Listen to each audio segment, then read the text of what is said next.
Olá, colegas, bem-vindos a este quarto vídeo da série em que comento o diagnóstico e tratamento de uma classe 2 divisão primeira. Toda comparação, seja lá do que for, deve obedecer a critérios fundamentados na eleição de um paradigma, frente ao qual estabelecem-se os confrontos.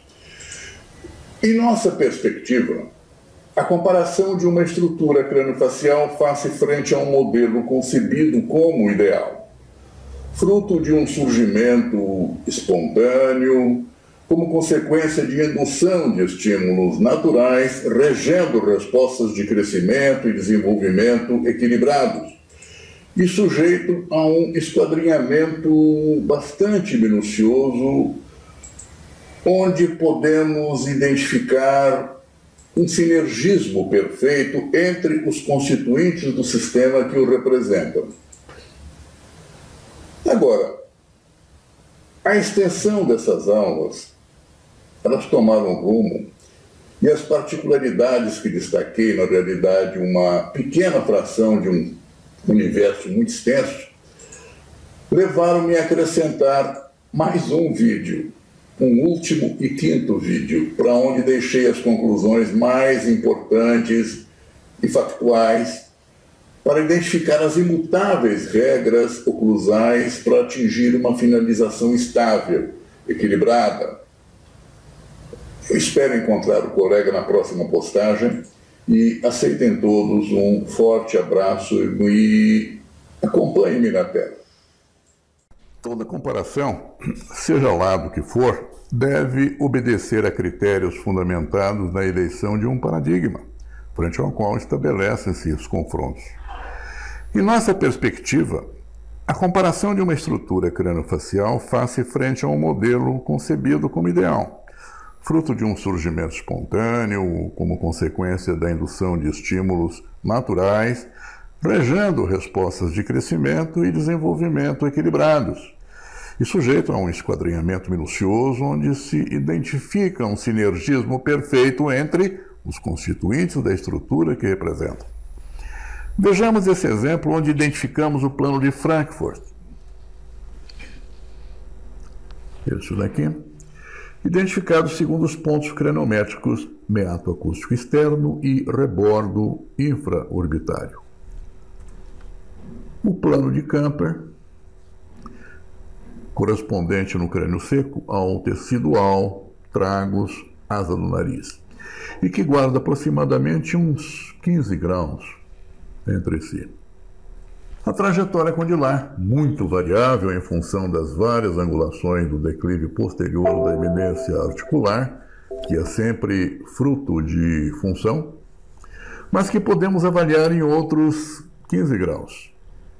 A curva de decolagem, correspondente à curva de Spee, em função do afastamento do plano oclusal reto e formando com este um ângulo, cujos valores dependem das alturas cuspídeas. E o overjet e o overbite, relacionado às trajetórias dos incisivos.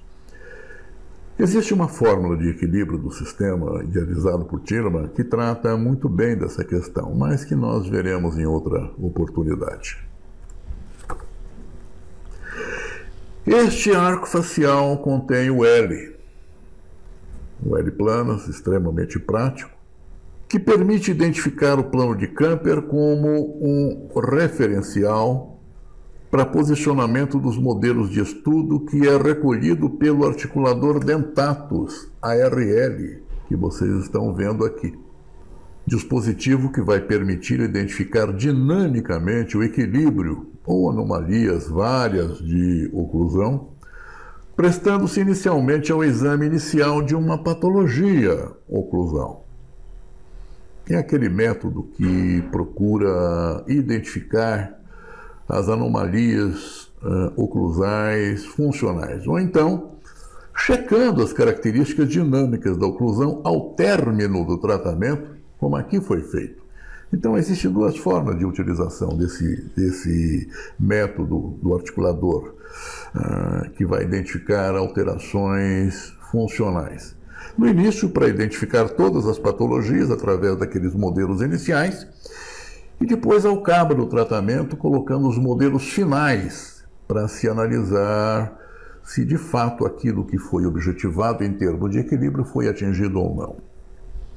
Não existe forma melhor de análise oclusal do que esse. Nele podemos examinar a fórmula, a situação do plano oclusal, se está compatível ou não as trajetórias condilares, dos incisivos, alturas cuspídeas, curvas de decolagem e a equivalência bilateral dos ângulos funcionais mastigatórios. Enfim, finalização equilibrada exige tal tipo de atenção e cuidados. E o que vem a ser ângulos funcionais mastigatórios? Vejam essas duas primeiras fotos. Esta representa uma oclusão com encaixes cúspides fossas excêntrica. E da direita, o movimento deslizante como se fora para uma mastigação, na direção indicada pela seta. Na foto maior, os dois pontos referenciais, né? Excêntrica e no movimento excêntrico, e que forma, nessa direção de movimentação, e que forma com o plano horizontal um ângulo transposto para o articulador. Aqui vocês veem um ângulo e aqui o outro ângulo, correspondem indiretamente a esses ângulos aqui, ó. E que eles devem ser similares em ambos os lados da mastigação. Caso contrário, a mastigação far-se-á apenas do lado em que tal ângulo for menor. No caso, essa é a menor dimensão vertical. O que isso indicaria? Indicaria que numa situação como essa, numa mastigação, seria a preferencial, porque o ângulo é o menor. Portanto, uma finalização estável, autossustentável, apoia-se em certas exigências, das quais este AFMP, ângulo funcional mastigatório planas, é absolutamente fundamental. Fora disso é o caos, é o desequilíbrio, é a necessidade de contenções. Ponto.